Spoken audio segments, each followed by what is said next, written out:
Properties of alcohol. तो इसमें लिखे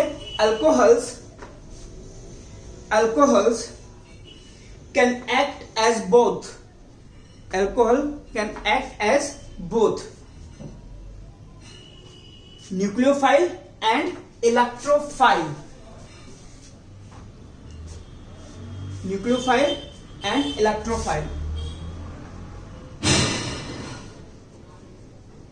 एज ए न्यूक्लियोफाइल, न्यूक्लियोफाइल को हम Nu माइनस से बना दिखाते हैं। माइनस का मतलब आपको दिख गया होगा कि इसके पास इलेक्ट्रॉन डेंसिटी ज्यादा होगी, नंबर 1। नंबर 2, ये पॉजिटिव चार्ज पर अटैक करने की कोशिश करेगा। और दूसरा है एज ए इलेक्ट्रोफाइल, E+ से हम दिखाते हैं। पहले हम न्यूक्लियोफाइल एक्सप्लेन करेंगे इधर की तरफ, और उधर करेंगे हम इलेक्ट्रोफाइल एक्सप्लेन, ठीक है। तो nucleophile basically electron rich species होती है,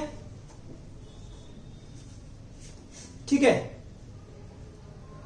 जितने भी लिविस बेस हो, कोई भी नेगेटिव स्पीशीज हो, है ना, ये सब आपके पास न्यूक्लियोफाइल होते हैं। जबकि इलेक्ट्रोफाइल इलेक्ट्रॉन डेफिशिएंट होते हैं, पॉजिटिव स्पीशीज होगी, लिविस एसिड होंगे, ये सारी चीजें आपने 11th में पढ़ी हुई हैं, तो उसका हमारा यहां पे ज्यादा कोई दिक्कत नहीं है। बट बेसिकली आप ये समझ लीजिए, अगर आपके पास कोई अल्कोहल है, इसके पास लोन पेयर है, लिविस बेस है, इसीलिए एज ए न्यूक्लियोफाइल एक्ट कर सकता है। और अगर इसको कोई कार्ब कैटायन मिल जाता है तो ये इस पे अटैक कर देगा। क्लियर? जब ये इस पे अटैक करेगा तो देखिए क्या बनेगा, RO इस तरह से। अब इस कार्बन के 3 बॉन्ड है, पॉजिटिव चार्ज है, तो ये यहां से इलेक्ट्रॉन खींचेगा और ये बॉन्ड टूट जाएगा और ये H+ की फॉर्म में अलग हो जाएगा। तो प्रोडक्ट आपके पास बनेगा ROCH3 और H+। सीखने वाली बात यह है कि ये वाला बॉन्ड टूटता है ना, कब? जब एज ए न्यूक्लियोफाइल अटैक करता है। आइए, अब एज ए इलेक्ट्रोफाइल अगर एक्ट करता है ROH और किसी एसिडिक मीडियम में जब इसको H+ मिल जाता है तो ये H+ इस पर अटैक करेगा, तो ये हो जाएगा आपके पास ROH, ये प्लस चार्ज। अब ये इससे इलेक्ट्रॉन खींचता है और ये बॉन्ड टूटता है, तो ये बनाएगा R+ और H2O। तो क्या सीखा हमने, बॉन्ड कहां से टूटा है? यहां से। कब? जब ये एज ए इलेक्ट्रोफाइल एक्ट करना चाहता है। जब एज ए न्यूक्लियोफाइल एक्ट करना चाहता है तो OH वाला बॉन्ड टूटता है। ओवरऑल 2 तरह से टूटता है, ये यहां से भी टूट सकता है जब ये एज ए न्यूक्लियोफाइल एक्ट करेगा, ये यहां से भी टूट सकता है जब ये एज ए इलेक्ट्रोफाइल एक्ट करेगा। तो यहां पे एक एग्जांपल भी लिख सकते हैं, जैसे कोई अल्कोहल है जो HBr पे अटैक करता है, तो H+ Br-, ये प्लस वाला इस पे अटैक करेगा, तो ये हो जाएगा ROH H+। इसको हम बोलते हैं प्रोटोनेटेड अल्कोहल।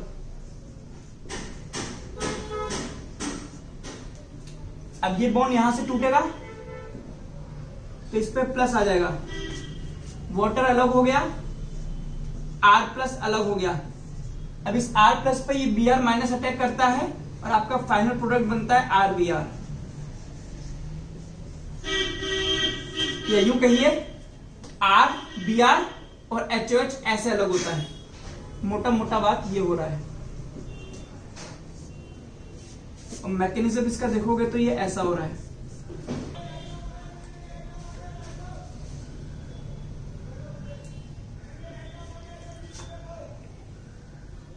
चलो साहब, कोई मुश्किल चीज नहीं है, बस ये याद रखना है कि ये दो तरह से एक्ट करता है।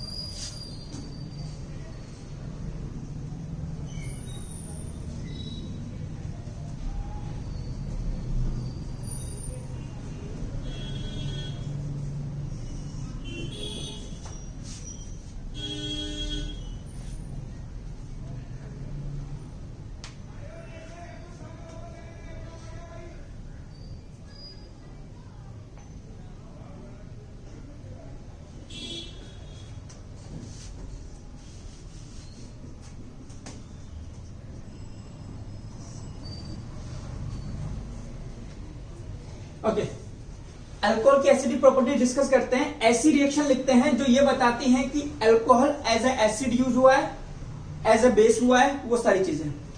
ठीक है, तो अगर आप किसी अल्कोहल की रिएक्शन सोडियम से करा देते हो तो बनता है RONA, सोडियम हाइड्रोजन को लात मार करके अलग कर देता है। अब यहां आपको दिख रहा है कि ये मेटल है, ये सॉल्ट है और ये हाइड्रोजन गैस है। मेटल किसी चीज से रिएक्शन करती है और सॉल्ट एंड हाइड्रोजन गैस बनाती है, तो वो चीज कहलाती है एसिड। तुम कह सकते हैं कि इस रिएक्शन में alcohol is acting like a acid. दूसरा, अगर आप इसकी रिएक्शन NaOH से करा देते हो तो आपके पास बनता है RONA प्लस H2O। अगेन ये सॉल्ट, ये वाटर, ये आपका बेस। तो जो चीज इससे रिएक्शन कर रही है वो निसंदेह क्या हो गया, एसिड। तो ये दो रिएक्शंस हैं जो हमें ये बताती है कि alcohol as a acid use हो रहा है। लिख लीजिए बस। कोई कहता है कि कोई रिएक्शन लिख करके बताओ, give an example in which alcohol acting like a acid. चलिए साहब, कोई रॉकेट साइंस नहीं है। चलिए, इसी में एक और चीज लिख लीजिए, acidic properties of phenol. Acidic properties of phenol. कई बार अल्कोहल की जगह फिनॉल पूछ लेता है, करना कुछ नहीं है, यहां पे फिनॉल लिख दीजिए।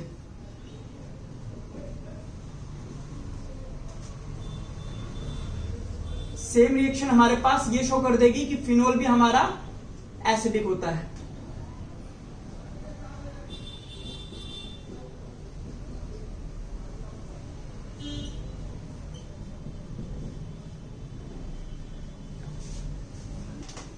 चलो आइए लिखिए, acidic strength of alcohols. Acidic strength of alcohol. आइए, तो मैंने 11th में भी कराया था। दो कॉन्सेप्ट होते हैं हमारे पास ये पता करने के लिए कि ऑर्गेनिक कंपाउंड में कौन कितना स्ट्रॉन्गर होता है। जो जैसा लग जाए वो वैसा लगा दीजिए। मैं बताता हूं, अगर आपके पास अल्कोहल किसी ग्रुप से जुड़ा है और G माइनस I इफेक्ट वाला ग्रुप है, यानी कि ये इससे इलेक्ट्रॉन खींचता है, ये इससे इलेक्ट्रॉन खींचता है, तो H+ रिलीज करने की टेंडेंसी बढ़ जाती है और हम कह देंगे कि एसिडिक स्ट्रेंथ इसकी बढ़ रही है। यानी कि अगर ग्रुप माइनस I इफेक्ट का है तो अब देखिए, लैंग्वेज में ये देखने वाली बात ये है कि ये इससे इलेक्ट्रॉन खींचेगा तो ये प्लस हो, इस पे आ जाएगा प्लस, इस पे आएगा माइनस। यानी कि ये क्या करेगा, OH बॉन्ड की पोलैरिटी बढ़ा देगा। तो ये लाइन लिख देना, polarity of OH bond increases. एक बार फिर समझ लीजिए, ये अगर ग्रुप है और ये ग्रुप इससे इलेक्ट्रॉन खींच रहा है तो इस पर ये प्लस बढ़ता जाएगा। कंपैरेटिवली यहां पर नेगेटिव आ गया तो हम कह देंगे कि ये बॉन्ड पोलर हो गया। फिर जब ये इससे खींचेगा तो इस पर प्लस आ जाएगा और यहां पर ये नेगेटिव आ जाएगा, तो भी हम कह देंगे कि ये आपका पोलर होता जा रहा है। जितना ज्यादा ये इससे इलेक्ट्रॉन खींचेगा, हाइड्रोजन पर पॉजिटिव चार्ज उतना ही ज्यादा बढ़ता जाएगा, बढ़ता जाएगा, बढ़ता जाएगा, और हम कह देंगे polarity of OH bond increases. और जितना ज्यादा प्लस चार्ज बढ़ेगा, हम कह देंगे tendency to release H+ ion increases. और हम कह देंगे एसिडिक स्ट्रेंथ इंक्रीजेस। सिंपल सा हिसाब ये है हमारे पास, लिख लीजिए। लेकिन अगर इसमें ये प्लस आई ग्रुप जुड़ जाता है और प्लस आई इफेक्ट बढ़ता है तो पोलैरिटी ऑफ OH बॉन्ड कम हो जाएगी, जिसकी वजह से टेंडेंसी टू रिलीज H+ कम हो जाएगा, एसिडिक स्ट्रेंथ कम हो जाएगा, मतलब वाइस वर्सा बोल रहा हूं मैं। तो दोनों चीजें कॉन्सेप्ट नंबर 1 में लिख लीजिए। -I H+ निकलेगा, +I H+ नहीं निकलेगा या कम निकलेगा। दूसरा कॉन्सेप्ट क्या है कि आपको जब कोई अल्कोहल दिया जाएगा, सपोज करो ये है, और आपको पता करना है कि ये कितना एसिडिक है, तो आप इसमें से H+ निकाल दीजिए पहले। जब आप इसमें से H+ निकालेंगे तो आपके पास ये बचेगा, ये कहलाता है इसका कॉन्जुगेट बेस। अब आपको उसकी बातें नहीं करनी, अब आपको इसकी बातें करनी है। अगर आप ये पता कर पाते हैं कि कॉन्जुगेट बेस की स्टेबिलिटी बढ़ जाती है, इसका मतलब है ये स्टेबल हो रहा है। ये स्टेबल होने का मतलब है कि ये इजीली इसमें चेंज हो जाएगा, H+ डोनेट कर देगा। अगर इसकी स्टेबिलिटी बढ़ती है तो हम कह सकते हैं tendency to release H+ increases, और हम कह देंगे करस्पॉन्डिंग अल्कोहल की एसिडिक स्ट्रेंथ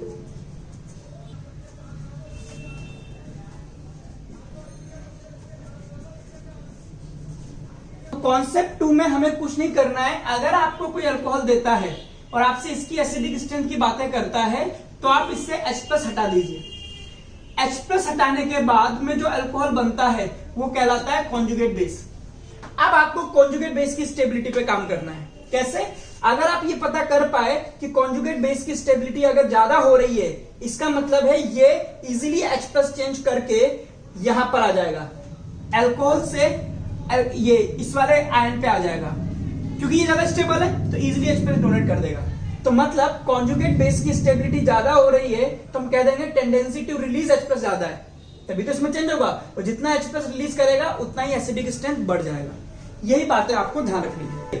यहां तक में कोई दिक्कत है तो बोलिए भी, अब इसकी प्रैक्टिस कराएंगे और फिर आपको धीरे धीरे क्लियर हो जाएगा। लिखिए question, arrange the following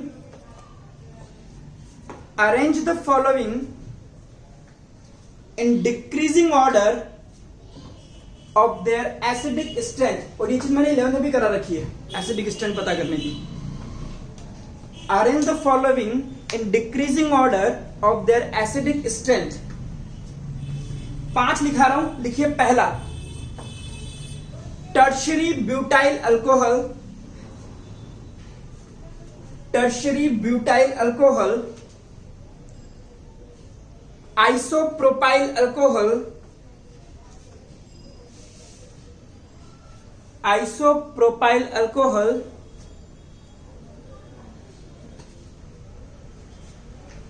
ethanol या इथाइल अल्कोहल जिसको बोलते हैं, मीथेनॉल एंड वाटर। एक बार अरेंज कीजिए अपनी अपनी कॉपी में, देखिए। आइए अब आप देखिए, इन सबसे मैंने H+ रिलीज करके, कॉन्सेप्ट 2 है ये, है ना, है ना। अगर मैं H+ सबसे रिलीज कर देता हूं तो इन सबके करस्पॉन्डिंग कॉन्जुगेट बेस ये बन गए। अब ये CH3 का प्लस आई इफेक्ट है, इस वाले CH3 का प्लस आई इफेक्ट है, इस वाले का, तो प्लस आई इफेक्ट बढ़ गया। जितना ज्यादा ये इलेक्ट्रॉन डोनेट करेगा, नेगेटिव पर इलेक्ट्रॉन डेंसिटी बढ़ जाएगी,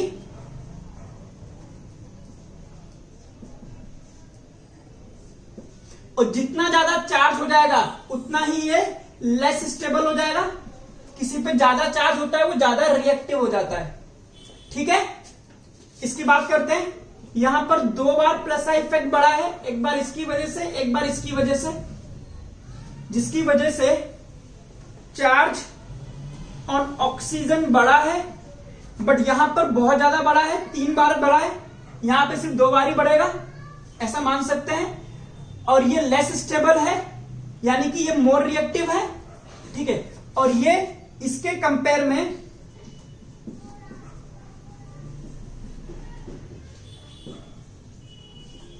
लेस रिएक्टिव हो जाएगा, यानी कि मोर स्टेबल हो जाएगा।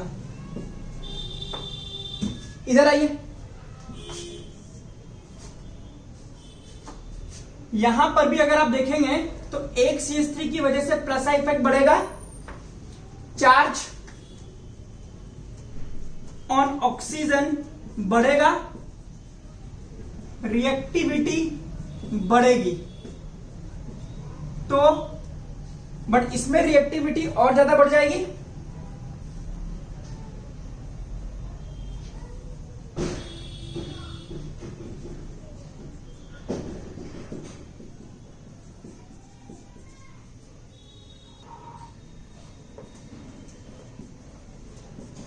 अगर हम इन तीनों की बात करें तो इन तीनों की बात करो तो सबसे ज्यादा रिएक्टिव यह है, बोलो। इन तीनों की बात करो, सबसे ज्यादा चार्ज किस पे बढ़ रहा है? इस पे 3 बार बढ़ रहा है, इस पे 2 बार बढ़ रहा है, इस पे 1 बार बढ़ रहा है। तो सबसे ज्यादा चार्ज इस पे बढ़ गया, सबसे ज्यादा रिएक्टिव ये है, और सबसे कम स्टेबल ये होगा। और इन तीनों में सबसे कम चार्ज इस पे बढ़ा है, ये सबसे कम रिएक्टिव होगा, यानी कि मोर स्टेबल होगा। तो सी की रिएक्टिविटी बी से ज्यादा है और ए से ज्यादा है। पहले यहां बात करो,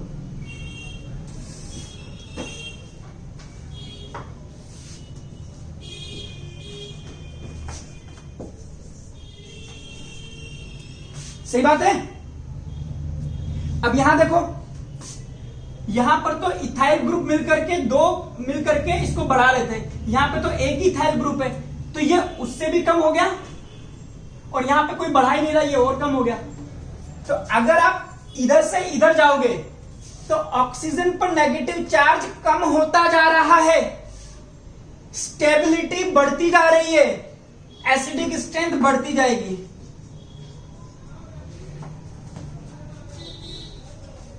अपने शब्दों में लिख लेना इसके, क्या कहना चाह रहा हूं मैं, एक बार फिर से देख लीजिए। 1 2 3 4, 4 मिलकर के इस ऑक्सीजन पे चार्ज बढ़ा रहे हैं 4 बार। 1 2 3, ये 3 बढ़ाएंगे, 1 2 2 बढ़ाएंगे, इसमें 1 बढ़ाएगा, यहां कोई नहीं बढ़ा रहा। क्लियर है? तो इधर से इधर आप जाओगे तो हम कह सकते हैं चार्ज ऑन ऑक्सीजन इंक्रीज कर रहा है,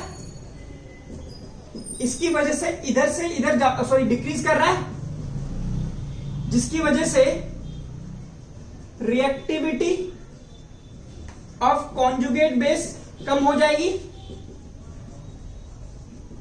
स्टेबिलिटी बढ़ती जाएगी। तो करस्पॉन्डिंग एसिड की एसिडिक स्ट्रेंथ बढ़ती जाएगी। इसीलिए आपके पास ई सबसे ज्यादा हो जाएगा, फिर डी, फिर सी, फिर बी, फिर ए। सिंपल सी बात है, देख लीजिए एक बार। अब मैं इसको पहले वाले कॉन्सेप्ट से समझा देता हूं, उससे भी समझना आएगा, इसको दिक्कत नहीं, जो लग जाए वो। यहां पे देखो, प्लस आई प्लस आई प्लस आई प्लस आई, 4 प्लस आई वाले ग्रुप जुड़े हुए हैं, तो एसिडिक स्ट्रेंथ 4 बार कम हो गई, ये मान लो। यहां पे 1 2 3 प्लस आई वाले ग्रुप जुड़े हुए हैं, तो एसिडिक स्ट्रेंथ और कम होगी।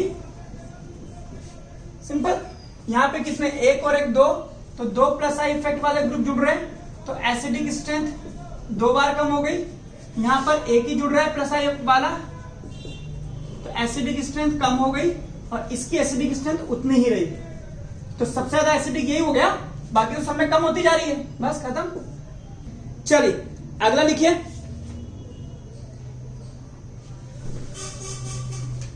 Ethanol and ethanol and phenol, दोनों में से कौन ज्यादा एसिडिक है? Ethanol and phenol. सिंपल, आपसे बोलता है इथेनॉल, मैंने कहा ये रहा इथेनॉल, ये कहता है फिनॉल, मैंने इसमें से H+ हटाया, इसका कॉन्जुगेट बेस बनाया और इसका कॉन्जुगेट बेस बनाया, इसको हम बोलते हैं फिनॉक्साइड आयन। अब ये नेगेटिव चार्ज तो रेजोनेंस से स्टेबल हो जाएगा,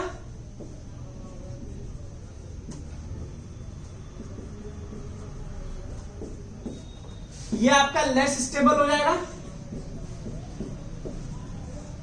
और अगर आपको पता है कि ये ज्यादा स्टेबल है तो ये ज्यादा एसिडिक हुआ, तो phenol will be more acidic then ethanol. चलिए अगला कीजिए, कंपेयर कीजिए ऑर्थोनाइट्रोफिनॉल, ऑर्थोनाइट्रोफिनॉल, ऑर्थोमिथाइलफिनॉल, ऑर्थोनाइट्रोफिनॉल, ऑर्थोमिथाइलफिनॉल और फिनॉल, तीन चीजें बताइए जरा।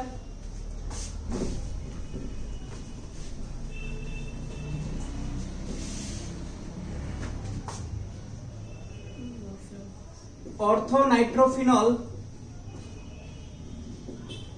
ऑर्थोमिथाइलफिनॉल और फिनॉल। अब जितने भी लोगों के दिमाग में रेजोनेंस आ रहा है तो रेजोनेंस तीनों में होने वाला है। अगर H+ हटाओगे तो O- तीनों में ही रेजोनेंस करेगा, इसलिए ये इफेक्ट तो इनमें डिफरेंस पैदा नहीं कर पाएगा।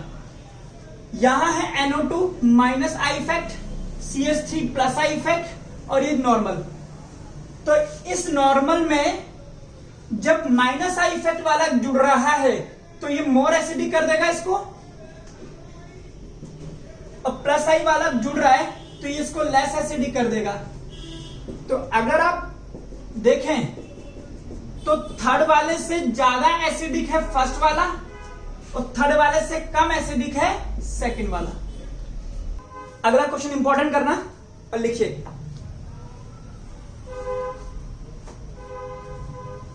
ऑप्शन है आपके पास, सुन लो पहले। Orthonitrophenol, metanitrophenol, paranitrophenol and nitrophenol, sorry phenol, simple. Ortho, meta, para, nitrophenol और phenol. Orthonitrophenol, metanitrophenol, paranitrophenol and phenol. चलिए एक एक करके कंपेयर करते हैं। ये फिनॉल है और इससे जुड़ रहा है NO2 ग्रुप, एक ऑर्थो, मेटा और पैरा पर। तो NO2 का -I इफेक्ट होता है, इसका भी -I इफेक्ट होगा, इसका भी -I इफेक्ट होगा। तो इतना तो तय हो गया कि ये तीनों इससे तो ज्यादा ही एसिडिक होंगे। क्लियर? अब NO2 का -M इफेक्ट भी होता है, मेटा पर -M इफेक्ट शो नहीं करता है। आपको पता होगा कि रेजोनेंस से इस कार्बन पर नेगेटिव चार्ज नहीं आ पाता, जिसकी वजह से मेटा इफेक्ट काम नहीं करता। यहां पर -M इफेक्ट काम करेगा। इसका मतलब ये दोनों ज्यादा एसिडिक हो गए, ये NO2 इसके काफी पास है तो ये ज्यादा बढ़ाएगा और ये थोड़ा कम बढ़ाएगा। तो मेरे हिसाब से मेटा कम कर दो, ऑर्थो, पैरा, मेटा और फिनॉल। यहां तक तो बात पहुंच गई। पहले यहां तक कोई दिक्कत है तो बोलिए कि ये मैंने कैसे लिखा। इन तीनों में से मैंने ये देख लिया कि मेटा वाले पे -M इफेक्ट काम नहीं कर रहा, यानी कि रेजोनेंस इस पे काम नहीं कर रहा, इसीलिए मैंने इसको पीछे डाल दिया। क्लियर? अब यहां पर एक चीज और है, ऑर्थो वाले को देखिए,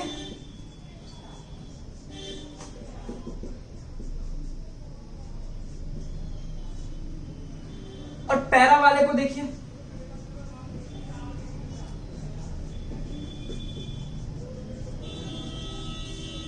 यहां पर इस NO2 ग्रुप के, इस OH ग्रुप के बहुत पास होने की वजह से यहां पर हाइड्रोजन बॉन्डिंग बन जाती है, जिसकी वजह से hydrogen is trapped between two highly electronegative oxygen. तो अब इन दोनों में, जबकि यहां पर NO2 ग्रुप इस OH से काफी दूर है, इसलिए यहां पर कोई हाइड्रोजन बॉन्डिंग नहीं है। अब इन दोनों में से अब आप बताइए क्या लग रहा है, कौन इजीली हाइड्रोजन दे देगा, ये वाला या ये वाला? ये वाला दे देगा, क्योंकि हाइड्रोजन बॉन्डिंग नहीं है। तो इसको और मॉडिफाई करेंगे, पैरा वाला ज्यादा हो जाएगा, फिर ऑर्थो, फिर मेटा, और उसके बाद में फिनोल। इसकी ट्रिक है पॉम नाइट्रोफिनोल।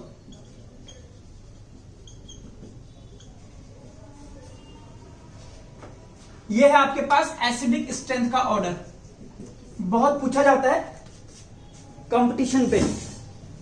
चलिए साहब, तो ये हुआ हमारे पास अल्कोहल की एसिडिक स्ट्रेंथ। सबसे ज्यादा पूछे जाने वाला क्वेश्चन यही वाला होता है, तो ध्यान रखना आप।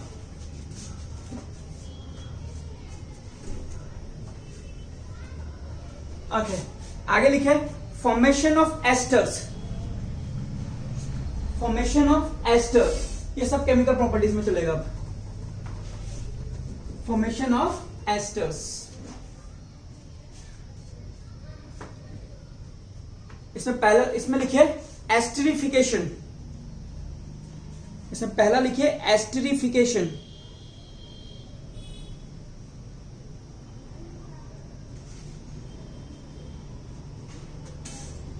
आपने 10th में भी पढ़ा है ये।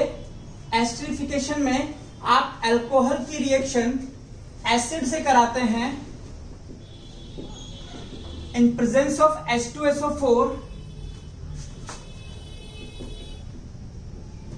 Eight low temperature. तो इसका OH माइनस निकलता है और इसका H प्लस निकलता है, तो HOH निकल गया, तो आपके पास बन गया ये, और इस प्रोसेस को हम बोलते हैं एस्टरिफिकेशन।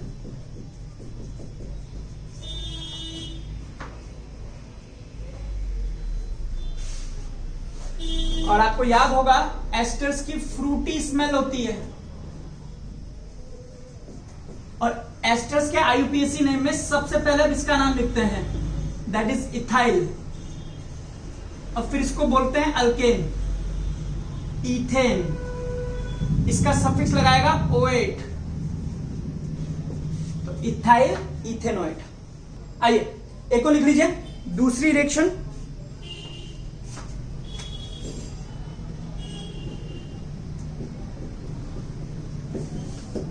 इसकी रिएक्शन कराइए इथेनोइक एनहाइड्राइड से। इथेनोइक एनहाइड्राइड, इसको तोड़ दीजिए कहीं से भी, यहां माइनस आ जाएगा, यहां प्लस आ जाएगा। इथेनोइक एनहाइड्राइड,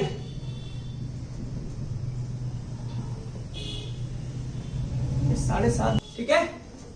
कंसंट्रेटेड H2SO4 डालेंगे इसमें भी 443 केल्विन पर, यह आपका टूट जाएगा H प्लस OH माइनस में, माइनस प्लस मिला दीजिए, इसको एस्टर बना दीजिए।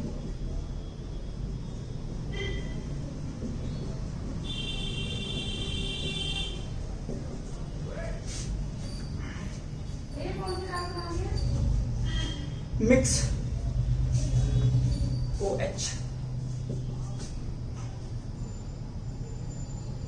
ये पूरा आपका इसके साथ जुड़ेगा।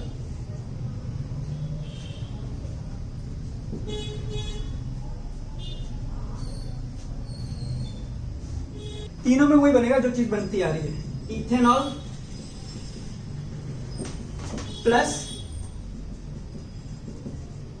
इसको बोलते हैं इथेन ऑयल क्लोराइड। इसका भी IUPAC नेम कराया होगा आपको, वही H प्लस Cl माइनस,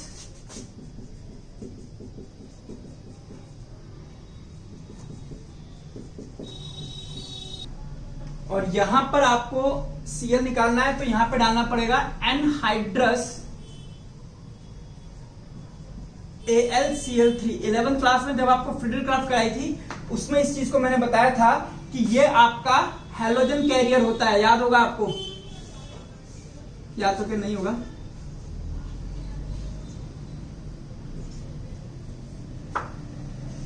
मैं इसको हल्का सा एक्सप्लेन करता हूं, देखिए कैसे होता है ये। CH3COCl जो होता है वो AlCl3 से रिएक्शन करता है, और ये इसको देता है और बना लेता है AlCl4 माइनस, और इसके साथ बनाता है CH3CO प्लस। ठीक है, अब जो अल्कोहल है, अल्कोहल से मिलता है CH3CH2OH, तो ये फिर यहां से टूटता है और Cl माइनस को अलग करता है, ये Cl माइनस इससे रिएक्शन करके HCl बना लेता है, और ये तो बेचारा आपके पास बच गया, ये वाला, ये इससे रिएक्शन करता है और आपके पास में एस्टर बना लेता है।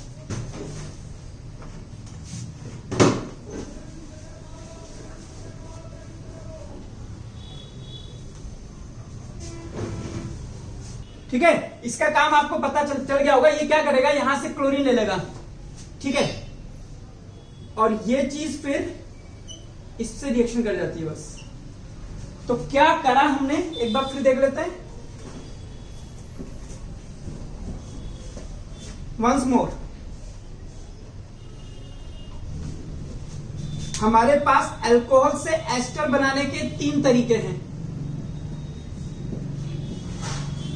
पहला, एसिड डाल दो कंसंट्रेटेड H2SO4 443 केल्विन पर, या एसिटिक एनहाइड्राइड डाल दो, है ना। तीसरा, इथेनॉल क्लोराइड डाल दीजिए AlCl3 की प्रेजेंस में। तीनों का ही यूज करके आप बना सकते हैं एस्टर।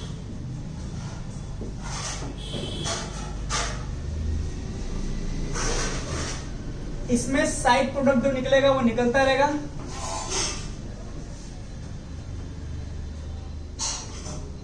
ठीक है, इसमें जो निकलेगा वो निकलता रहेगा, बट मेन काम ये 3 का है, एस्टरिफिकेशन और ये CH3COCl। अच्छा, ये लास्ट वाली रिएक्शन का नाम लिख देना है ना, इसका नाम है फिडलक्राफ्ट रिएक्शन ऑफ अल्कोहल। ठीक है,